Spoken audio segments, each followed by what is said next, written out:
அந்த ஒரிஜினல் அசைவுகளை கொடுக்கறதுக்கு முயற்சி பண்ணியிருக்கிறீங்க. கிட்டத்தட்ட அந்த மாதிரி கொடுக்குறீங்க. மற்றது என்னென்னா சத்தம் கேட்கல, சில வரிகள் எனக்கு விளங்கல, நீங்கள் என்ன பாடுறீங்கன்னு.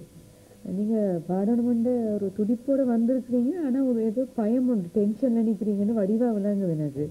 அதனால் உங்களுக்கு நீங்கள் தயார் பண்ணி வந்த மாதிரி பாட முடியலை. முதல் இதில் நீங்கள் பெர்ஃபார்ம் பண்ணப்போ அந்த டென்ஷனை கண்ட்ரோல் பண்ணி பாடுறதான் கட்டித்தன விஷன் எல்லாம் பாடினீங்க. நீங்கள் அந்த ஆரம்பத்தில் பாடின பல்லவி முதலாவது சரணத்தை இப்போதான் நீங்கள் நார்மலுக்கு வந்திருக்கிறீங்கன்னு நினைக்கிறேன். ஆரம்பத்தில் டென்ஷன் இருந்திருப்பீங்க போல், இப்போதான் அந்த பாடக்கூடிய ஒரு மூடுக்கு வந்தீங்க நினைக்கிறேன். நல்லா பாடுறீங்க. இடையில அந்த சுருதி மிஸ்ஸாக போகிற மாதிரி தெரியுது மேலே போக்கில்.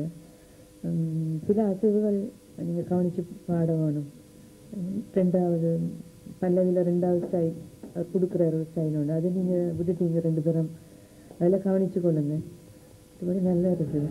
நீங்கள் எடுத்துக்கொண்டுக்கிற முயற்சி தான் போக நினைக்கிறேன்.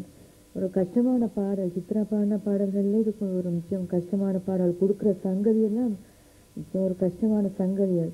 அதுதான் எங்களால் எந்த அளவுக்கு சங்கதி கொடுக்க இயலுமோ அப்படியான பாடல்களை தான் சூஸ் பண்ணி கொள்ளணும். நீங்கள் உங்களுக்கு மீறின ஒரு பாடல் எடுத்து வச்சுருக்கீங்க.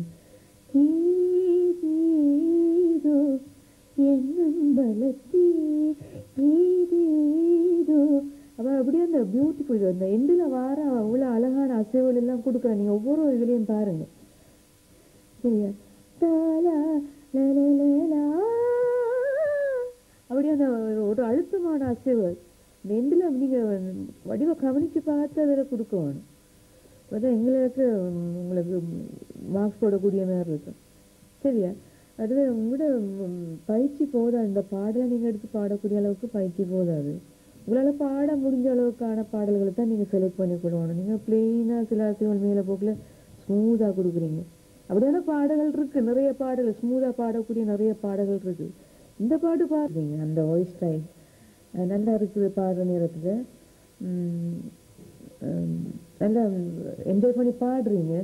ஆனால் நீங்கள் அந்த ஷுவர் இல்லாமல் இருக்கிறீங்கன்றது விளங்குது. பர்ஃபெக்டாக வரல, என்ன ஆயத்தம் பண்ணிட்டு வரல, இடத்துல நின்று தடுமாறி கொண்டு இருக்கிறது வழியாக விளங்குது. அப்படி இல்லாமல் நீங்கள்